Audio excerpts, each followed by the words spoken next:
بسم الله الرحمن الرحيم الحمد لله رب العالمين والصلاة والسلام على سيدنا محمد وعلى آله وصحبه أجمعين.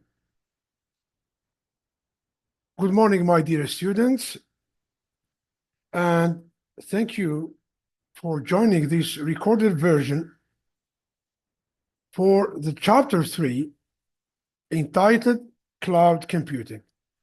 So through this chapter, we will address the main concept, principles of cloud computing. So before starting this lecture, as first you are expected to be able to, one, define the cloud computing technology and its importance. Two, explain the different characteristics of cloud computing. Three, define the main characteristic of cloud computing. Four, determine the different service models in cloud. And finally, determine the different deployment models in cloud. So the main topics which will be covered in this lecture are cloud computing, characteristic of any cloud computing, the main cloud components of cloud computing. We'll talk also about the service and deployment models. So, as first, let's define what is the cloud computing. Cloud computing refers to the use of hosted services, such as data storage, servers, databases, networking, and software over the internet. The data is stored on physical servers, which are maintained by a cloud service provider, which is known as the CSP. So, computer system resources, especially data storage and computing power, are available on demand without direct management by the user in cloud computing. So everything will be managed by the cloud service provider. So instead of storing files on a storage device or hard drive, a user can save them on cloud, making it possible to access the files from anywhere as long as they have access to the web. Further, cloud can be divided into two different layers, namely front end and back end. The layer with which user interact is called the front end layer. This layer, in fact, enables the user to access the data that has been stored in cloud through cloud computing software. The layer made up of software and hardware, such computers, servers, central servers, and databases, is the back end layer. So this layer is the primary component of cloud and is entirely responsible for storing information securely. To ensure seamless connectivity between devices linked via cloud computing, the central servers use a software called middleware that acts, in fact, as a bridge between the database and applications. Now let's explain the key benefits and challenges for enterprises. The most important reason why cloud computing is growing rapidly is the various benefits it offers. It saves businesses the time and resources required to set up full-fledged physical IT infrastructure. Let's look at all or the main benefits in which cloud offers, and which can be summarized in 5 main benefits. First, reducing cost. Second, scalability. Third, flexibility and collaboration. Fourth, business continuity. And finally, a competitive edge. Let's determine now each benefit. First, regarding reducing costs. In fact, maintaining IT systems requires big outlays of capital, something that cloud helps reduce. So by using the resources provided by the cloud provider, businesses avoid the need to purchase expensive infrastructure, substantially reducing their expenditure. So cloud providers work on the pay-as-you-go model, which means businesses only pay for the services they use, further reducing costs. The second benefit is about scalability.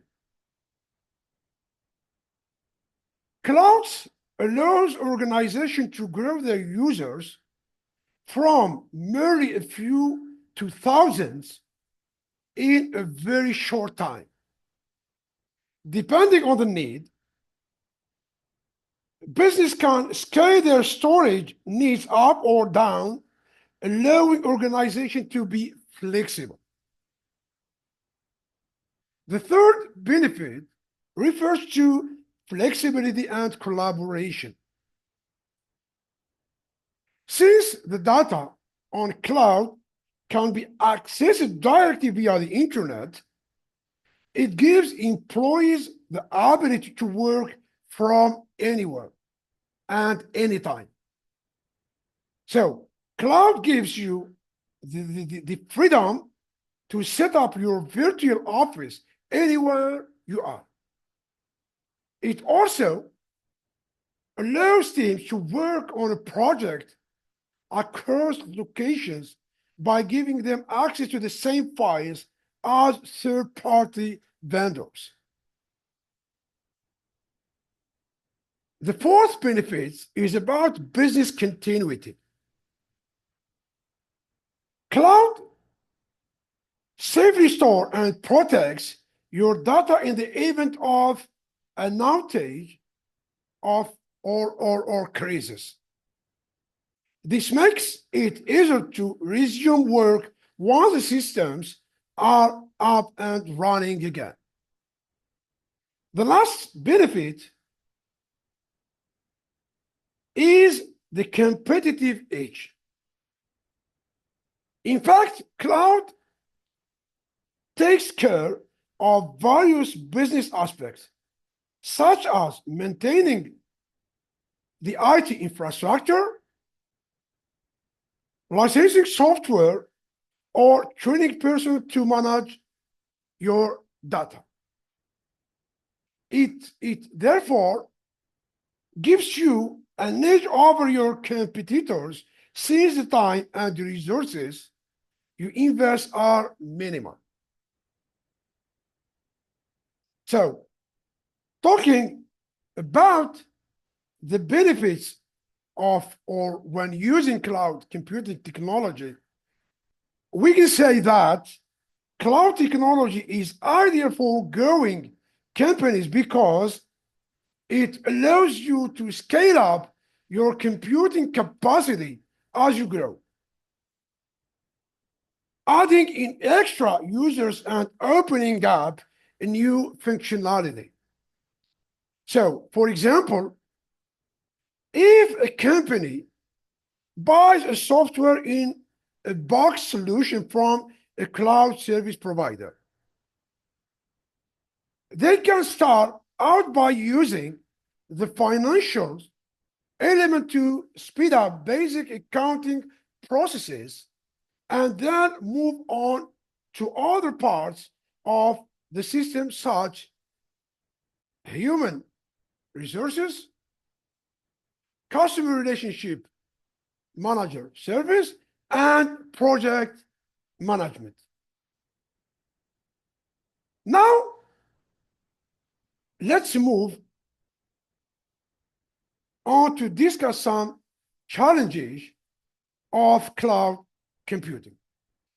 The biggest challenge of cloud computing is the security concerns associated with this technology. Although cloud service providers assure you of implementing the best security standards and industry certifications, there is always a risk while storing your data on cloud.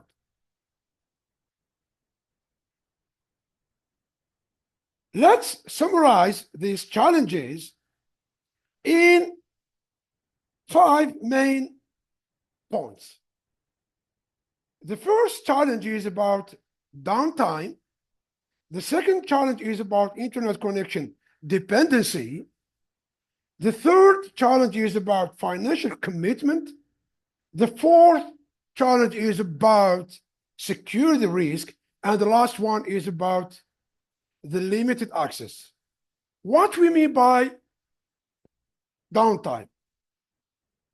Almost every cloud user will tell you that outage tops the list of cloud computing challenges.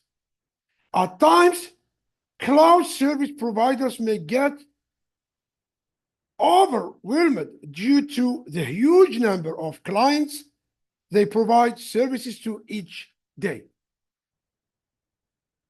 This may lead to technical outage, due to which your application may temporarily experience some downtime.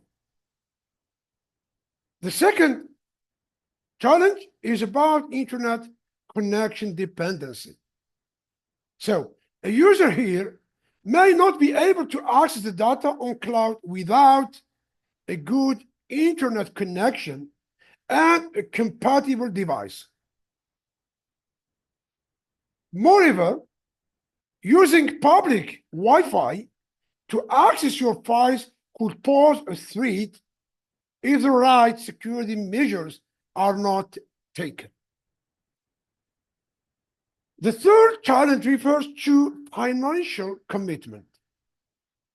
So, cloud providers use a pay-as-you-go pricing model. However, businesses need to give a monthly or annual financial commitment for most subscription plans. This needs to be factored into their operating costs.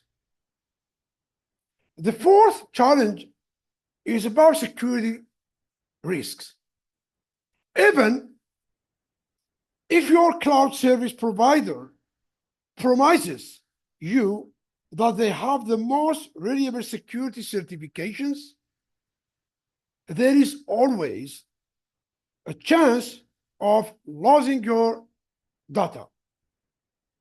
So with hackers increasingly targeting cloud storage to gain access to sensitive business data, this might be an even-greater concern for which the appropriate measures need to be taken.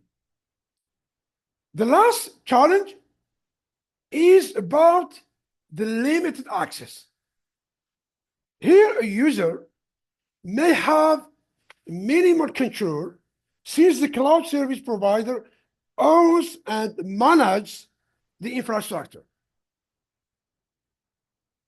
The user would only be able to manage application and not the backend infrastructure. Crucial tasks such as firmware management may not be passed to the user at all. So you always have to trust a third-party vendor to ensure security and take care of your data.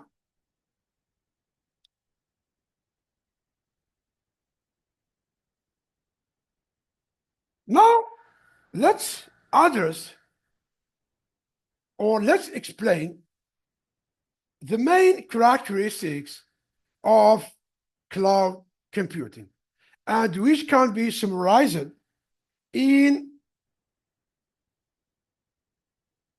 three main aspects: technical aspect, qualitative aspect, and economic aspect.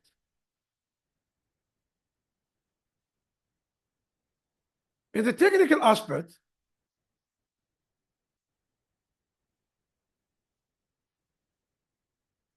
we will focus on virtualization based, the shared resources, the measured services, while service must be accessible via network, SLA, which is the service level agreement based, and finally, the effective security.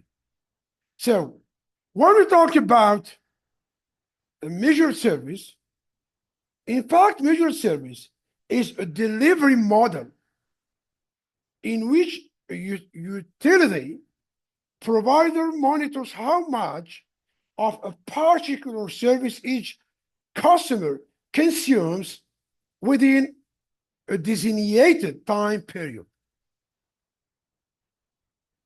Measured services give the provider insight into resource consumption and provide customers with transparency into how they are billed for the services they consume.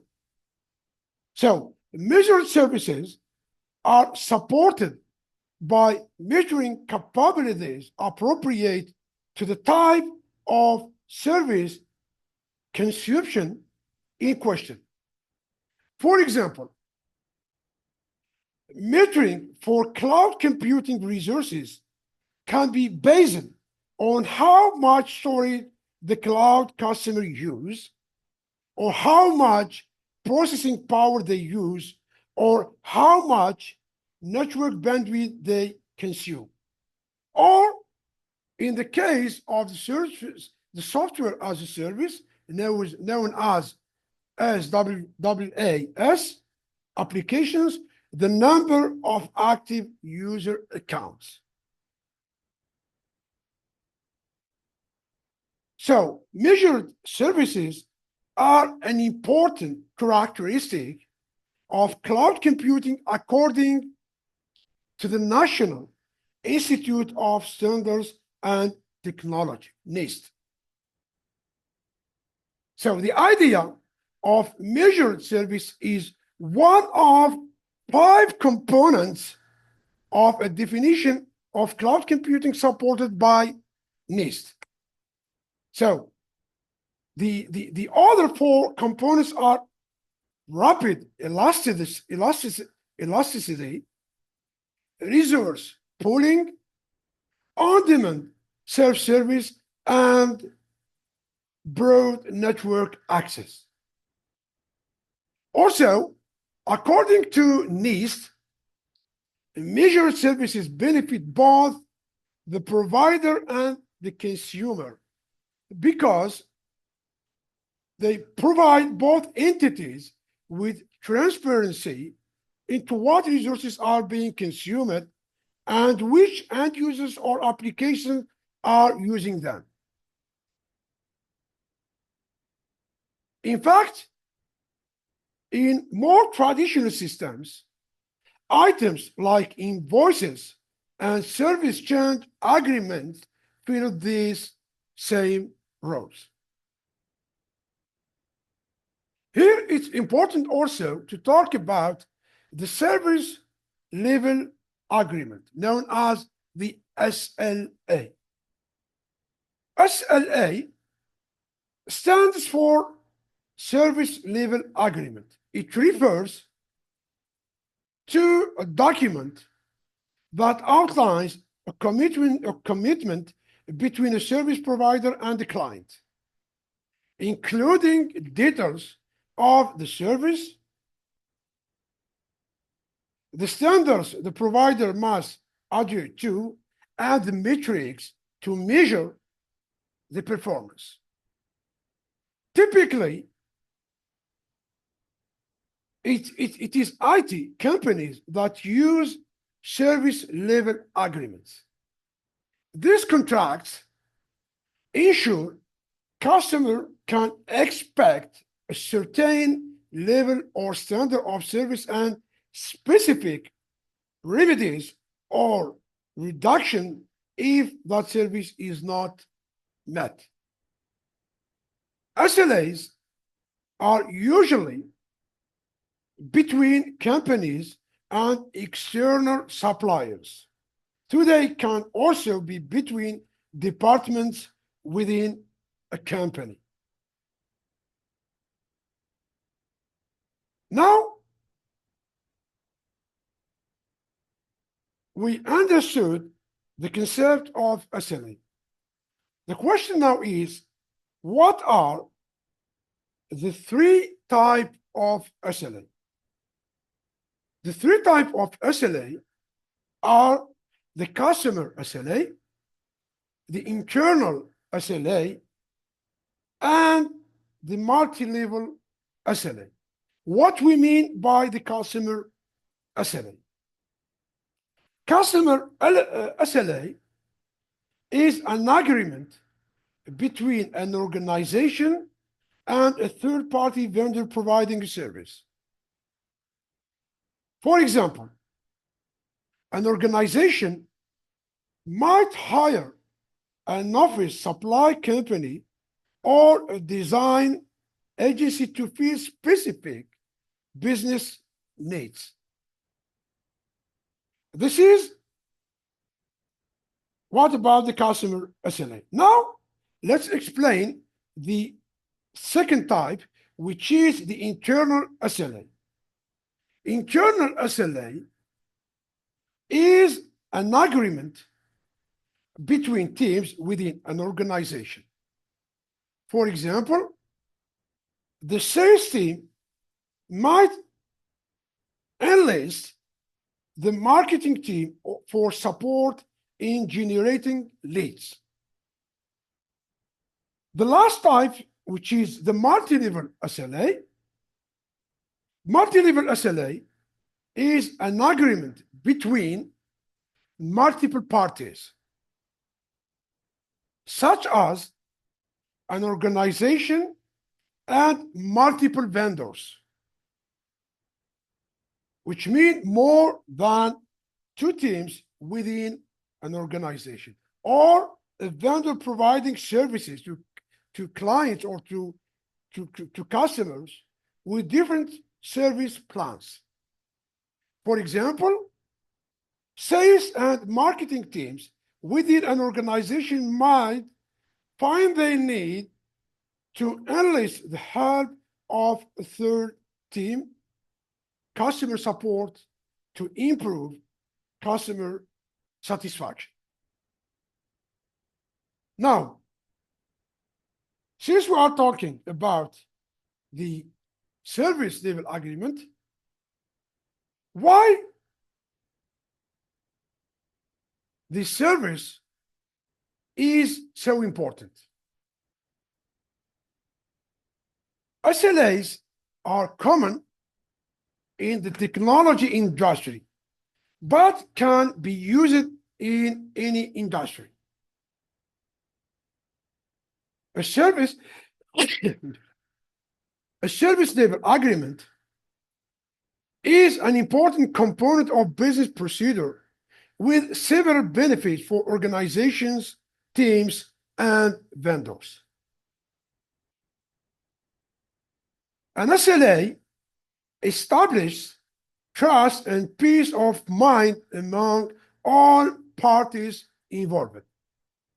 Also, in specifying the services provided, terms and conditions of the service, and the standard of performance measurement, an SLA aligns everyone's expectations.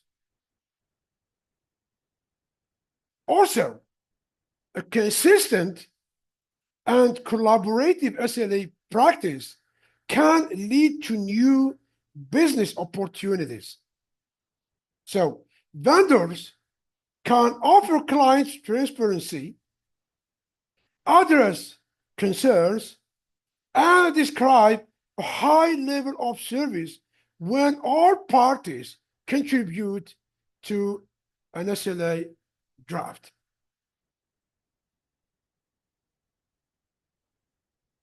In fact, SLA is based on some key components. Also, SLA can vary across industries, vendors, and type of services rendered. There are several key components of a standard service level agreement, and which are: first, agreement overview; second, a list of stakeholders; three, the goals of all stakeholders; four, a description of services; five, service levels; six, a list of services excluded from the agreement; seven, conditions of cancellation; eight, a plan if goals aren't reached; and finally, the service performance metrics. So it's a good idea to create a basic SLA template and keep it handy. Whether you are hiring a vendor or are a vendor offering your services. That way, you can be prepared for any business situation and tailor the template to the needs of stakeholders. This is what about the technical aspect. Let's explain now the qualitative aspect, which cover the availability, agility, the rapid elasticity, and reliability, covering simplicity, speed, and fault tolerance. Cloud computing, as explained previously, is a model for enabling convenient on-demand network access to a shared pool of configurable computing resources, such networks, servers, storage, applications, and services. Other benefits include, in point of view, economic.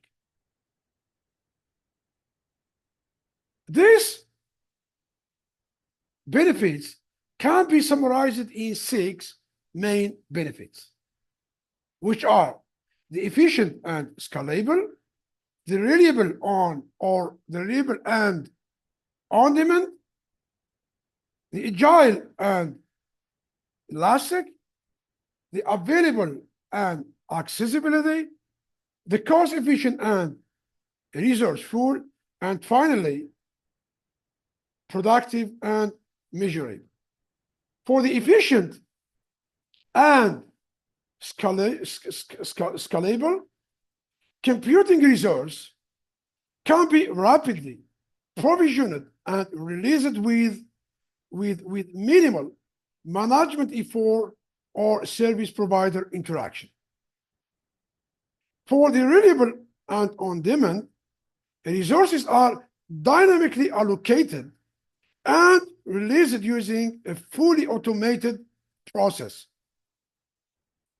For the agile and elastic, network access available from anywhere with an internet connection. So common resources build economies of scale, high efficiency infrastructure drawn from a common pool. For the available and accessible, on-demand access through a self-serve web interface. For the cost-efficient and resourceful, services are measured like a utility where users pay only for services used and they can be canceled at any time. So cloud services provide for reduced upfront capital expenditures. Finally, the last benefit is about productivity and measurability.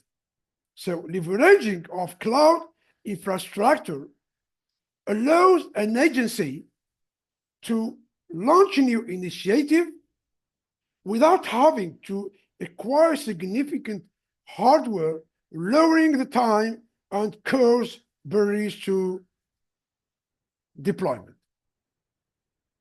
The last and the final aspect refers to the economic aspects, covering the operating expenses, the pay on demand, the open access on demand, and the energy efficiency. Before talking about this aspect, it's important to ask an important question, which is, what is the operational expenses known as OPEX in cloud computing? Operational expenses in cloud computing refer to the ongoing cost of running services and managing IT infrastructure in the cloud.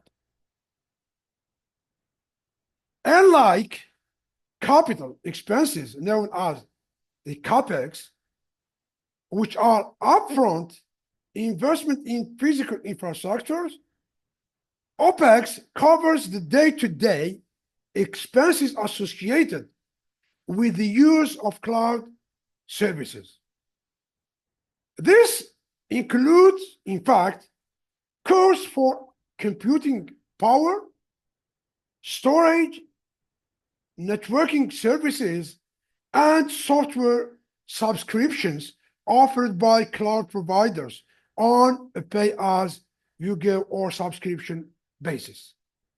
So there are differences between traditional CapEx principles. The key points about OPEX in the context of cloud computing include examples, predictability and flexibility, cost effectiveness, scalability, simplified management, and enhanced innovation. For the first point, which is examples. So fees for infrastructure as a service, which will be explained, inshallah, in the next coming slides.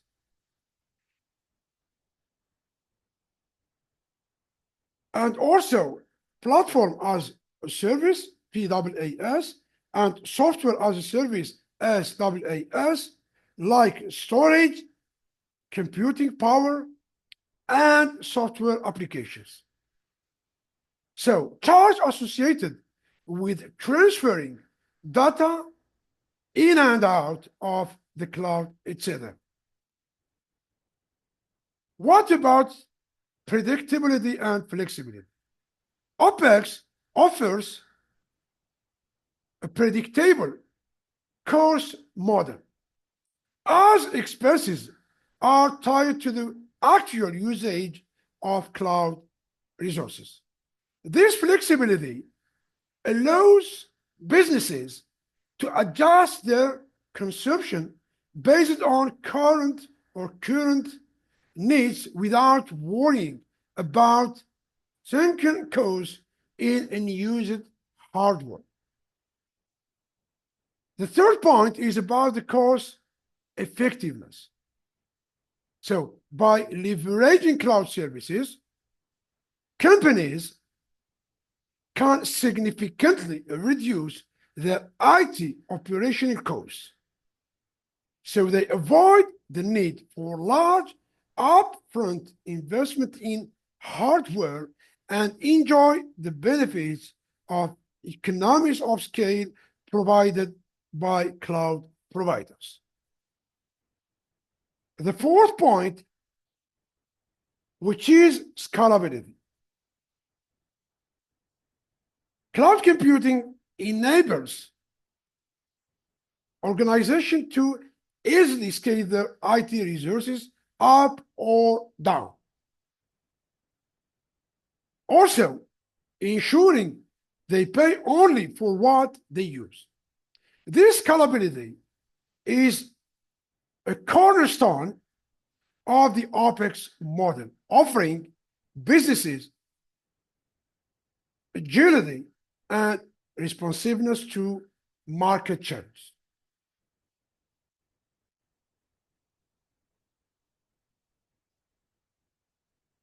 The point number 5 is about simplifying management. The shift to OpEx in cloud computing simplifies IT infrastructure management. So companies can focus more on strategic initiatives than maintaining and updating physical infrastructure. The last point, which is about enhancing innovation. So with reducing capital risk and increased flexibility, companies can more readily invest in innovation and new technologies, fostering a culture of continuous improvement and competitive advantage. In summary, the OpEx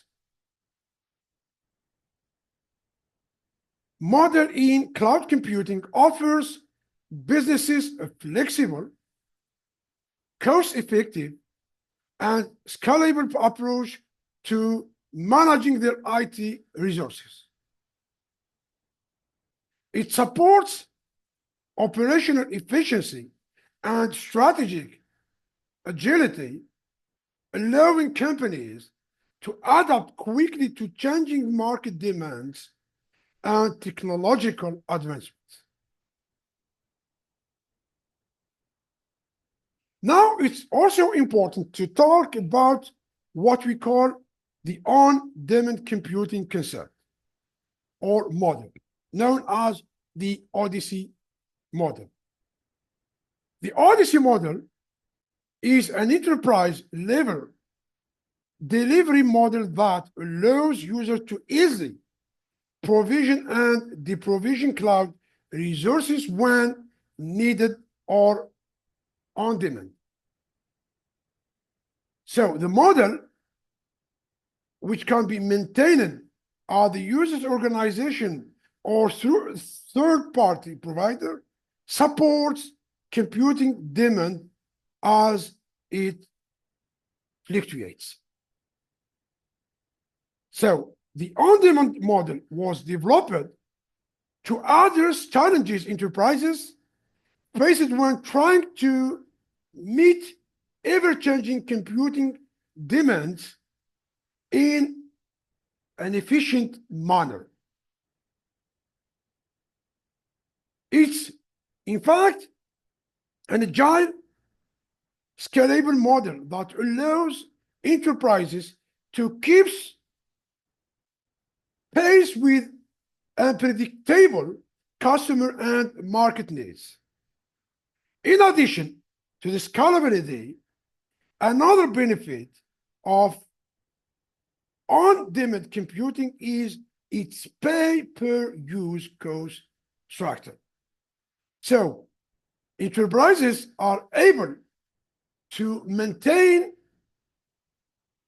minimal computing resources until additional resources are required. This allows enterprises to cut costs as they will not need to maintain a high level of resources to account for peak times. Also, if they are using a third-party provider, like for example, OpenMetal, they do not need to invest in staff to maintain or secure their physical resources.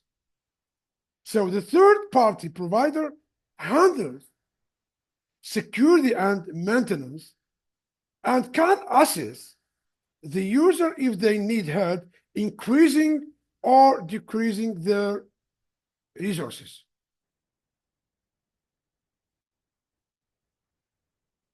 Equipped with easy scalability, self-service, and a pay-per-use structure, on-demand computing provides a means for agile, organic growth for enterprises ready to adopt the model for their business needs.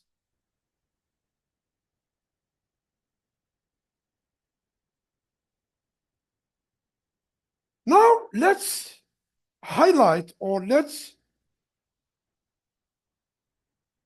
give you some, or let's explain the main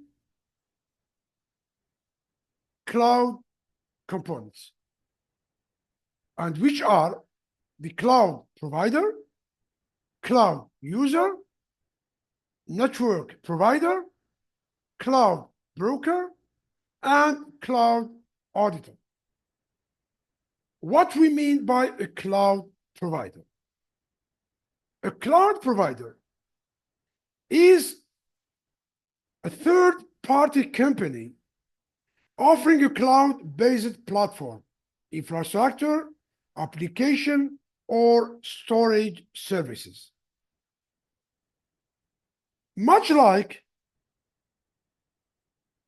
a homeowner would pay for utility such as electricity or gas, companies typically have to pay only for the amount of cloud services they use, as business demands require. Besides the pay-per-use model, cloud service providers also give companies a wide range of benefits. Businesses can take advantage of scalability and flexibility by not being limited to physical constraints of on-premises servers. So the reliability of multiple data centers with multiple redundancies, customization, by configuring servers to your preferences and responsive load balancing that can easily respond to changing demands. Third, business should also evaluate security considerations of storing information in the cloud to ensure industry recommended access and compliance management configurations and practices are enacted and met. This is for the cloud provider. Now let's explain the second component, which is the cloud user. A cloud user means any individual person making use of the cloud service provider to a cloud customer based on a relationship between that cloud customer and the cloud user. An individual person can be both a cloud user and a cloud customer if the cloud contract is concluded for the provision of cloud computing services to a single cloud user. Now, what about the cloud broker? Cloud broker is in fact an entity that manages the use, performance, and delivery of cloud services and negotiates relationships between cloud providers and cloud consumers.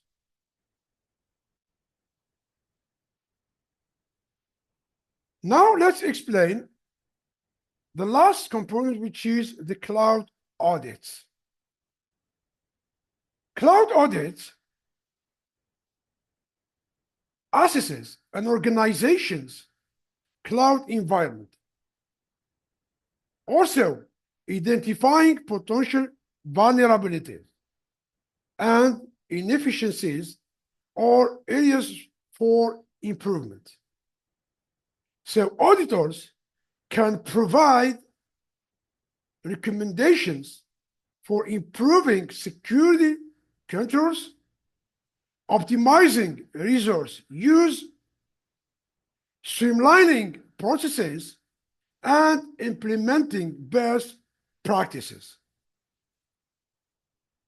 By addressing this area, organizations can continuously improve their cloud operations, reduce operational risk, and maximize their cloud return on investment.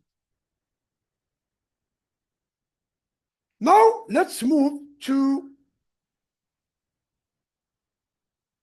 or let's explain the different type of services in cloud computing, and which can be summarized or mainly summarized in 4 types. The IaaS, which means infrastructure as a service, the PaaS, platform as a service, the SaaS, software as a service, and the XaaS, anything as a service.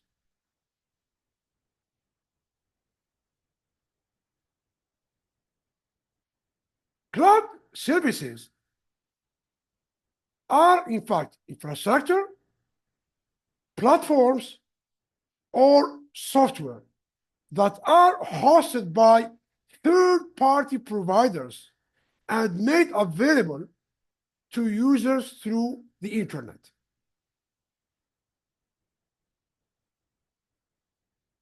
Each type facilitates the flow of user data from front-end clients through the internet to the cloud service providers' systems and back, but vary by what's provided. Inshallah,